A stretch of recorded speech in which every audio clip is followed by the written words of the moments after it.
So, contrasting atheism and nihilism, we have to emphasize again, atheism alone does not reject communism.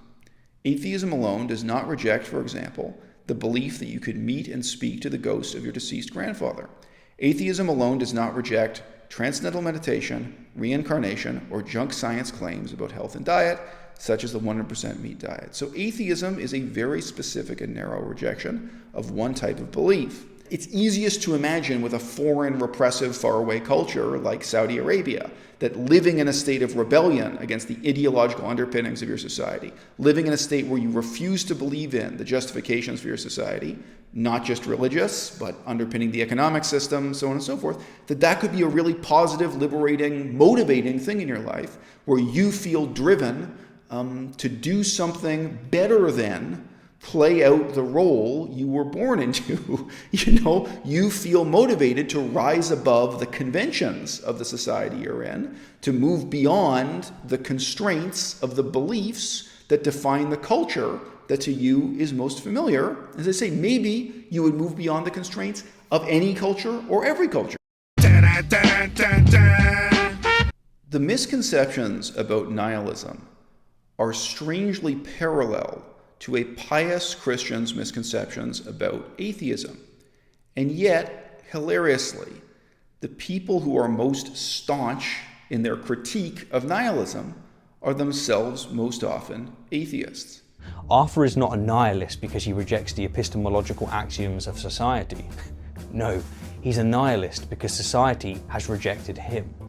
There's a profound and unexamined assumption that anyone who becomes a nihilist, anyone who espouses nihilism, is someone so unfortunate that they're offering a sort of terrifying last gasp of desperation before giving up on life. That nihilism is part of a downward spiral of self-pitying behavior by people who have no other choice, no other way to get ahead, or, no other way to rekindle their optimism about their own lives or about the society they're living in. Imagine how laughable that same opinion is when it comes from a pious Christian or a pious Muslim in their attitude towards atheists. When they say to you, and they do, that, oh, it's just poor, unfortunate, unlucky people who are poverty-stricken, people who've had a tough life, they end up turning to atheism because they can no longer believe that, God has been generous enough to them. Whereas people who've had a lucky, enjoyable, happy, optimistic sort of life, those people feel gratitude for all the good things God has supposedly done for them, and they remain religious. They remain religious, conformist members of society. I try to combine them into one word there. Religious conformist members of society. It's very clear why a pious Christian or pious Muslim would have that view, but it sounds to us like the most unsophisticated bumpkin nonsense. We haven't quite gotten over the snobbery of pious atheists looking down their noses at nihilism in much the same way. Now, is this partly a misunderstanding about what nihilism is and what it means?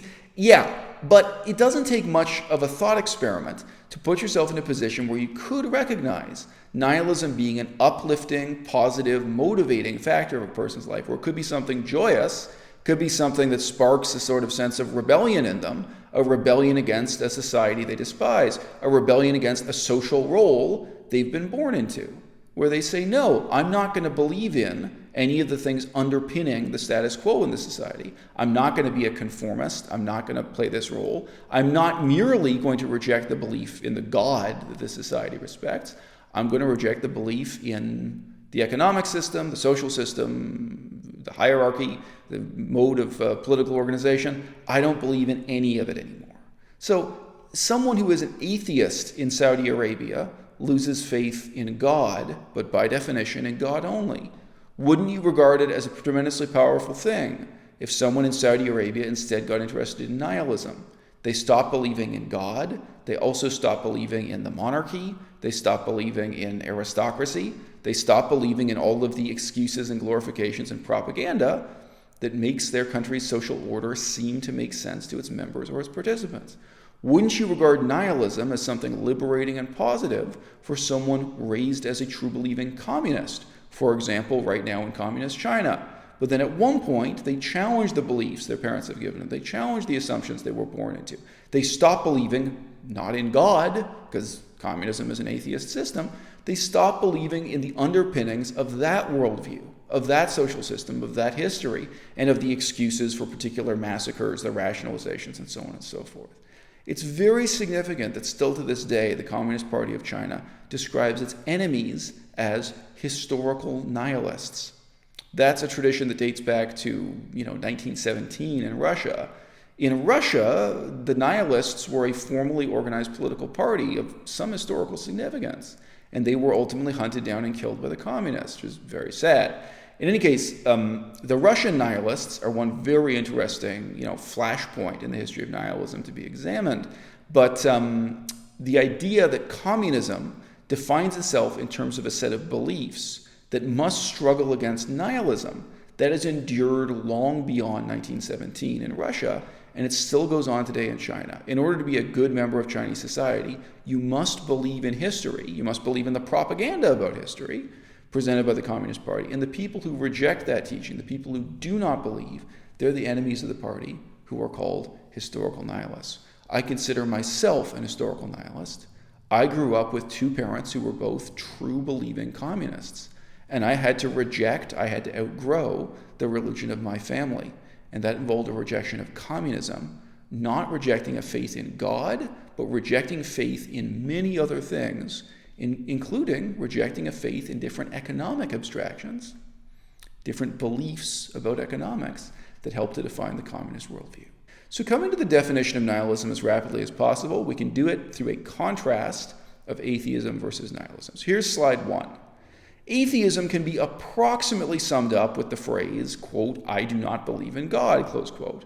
But more precisely, this means there is nothing to be believed in this category of things called God or gods, etc.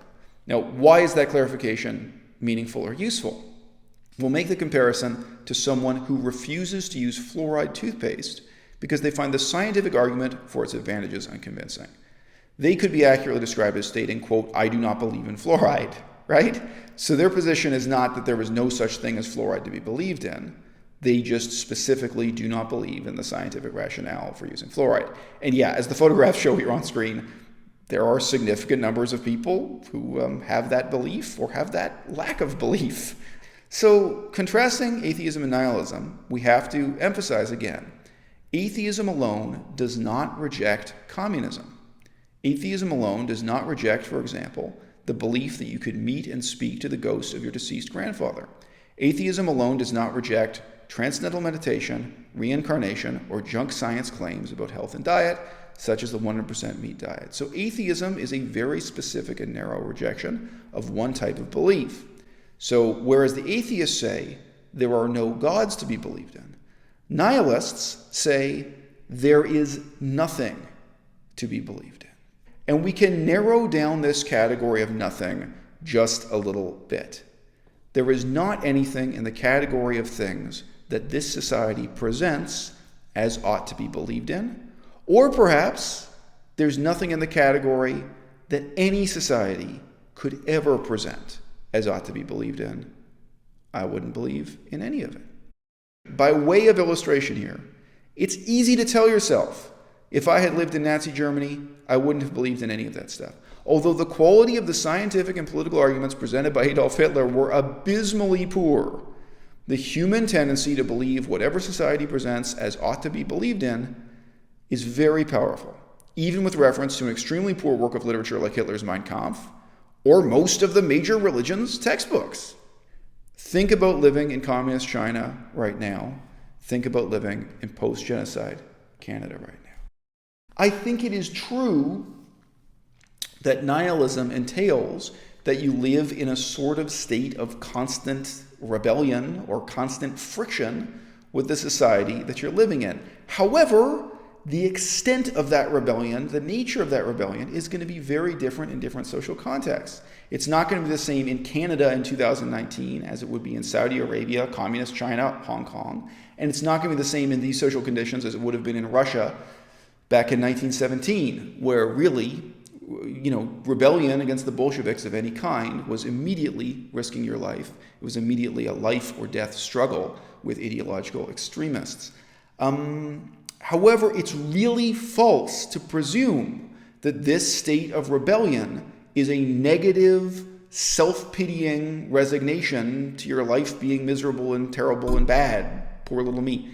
It's not like that. It's not like that for most of us. It's not like that for most of us who come on the internet and talk about nihilism. And by the way, I get fan mail from people for whom nihilism has been a really positive motivating force in their lives. I get fan mail from people who discovered nihilism from my YouTube channel and then went off and read a bunch of books and then send me email telling me what a positive thing nihilism has been in their lives. So again, it's easiest to imagine with a foreign, repressive, faraway culture like Saudi Arabia, that living in a state of rebellion against the ideological underpinnings of your society, living in a state where you refuse to believe in the justifications for your society, not just religious, but underpinning the economic system, so on and so forth, that could be a really positive, liberating, motivating thing in your life where you feel driven to do something better than play out the role you were born into. You feel motivated to rise above the conventions of the society you're in, to move beyond the constraints of the beliefs that define the culture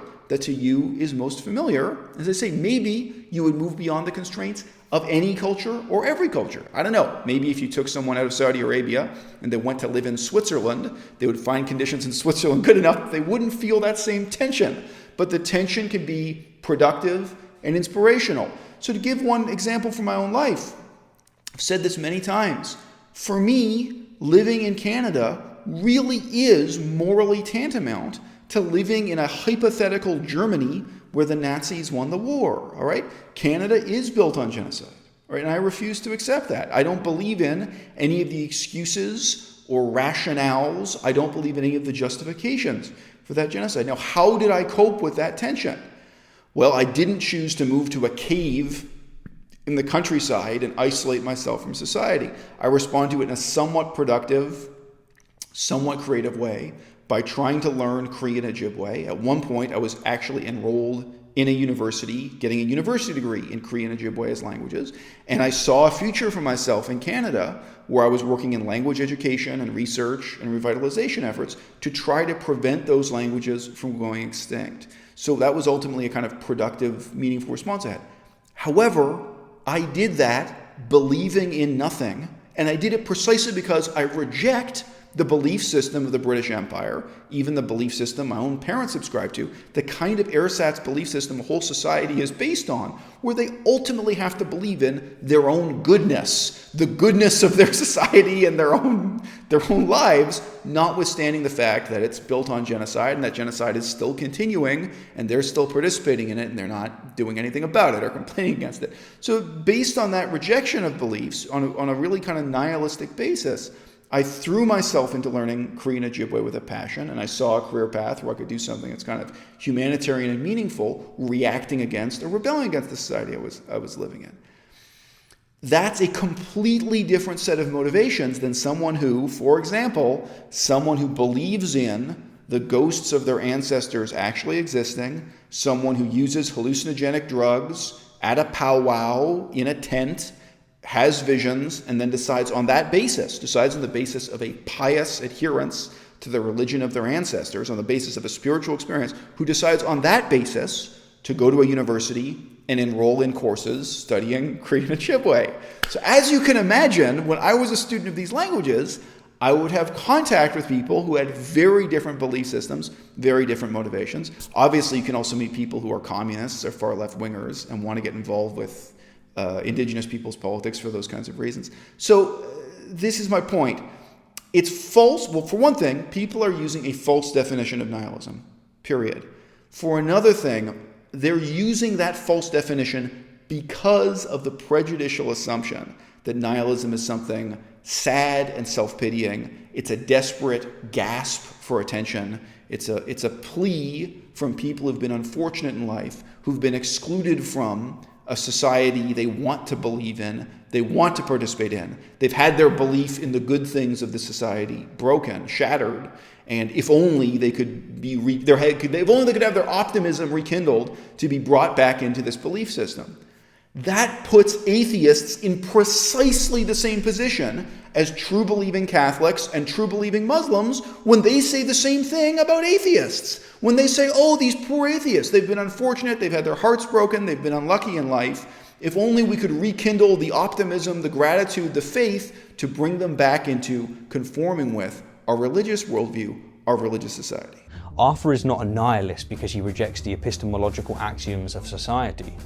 No, he's a nihilist because society has rejected him. Nihilism is indeed a worldview that rejects all of the beliefs underpinning the current social status quo in whatever society you happen to believe in. It's a challenge to ourselves. It requires a lot of strength to really live as a nihilist, because I think there is this human tendency that we see playing out tragically in communist societies, in fascist societies, in religious oligarchies, and so on. There is this tendency to want to cling to whatever the social group around you presents as virtuous, whatever it is they say ought to be believed in. It's a tremendously powerful kind of herd instinct we have. And nihilists, they don't just narrowly reject the belief in theology, the belief in a god or gods. They reject all of it.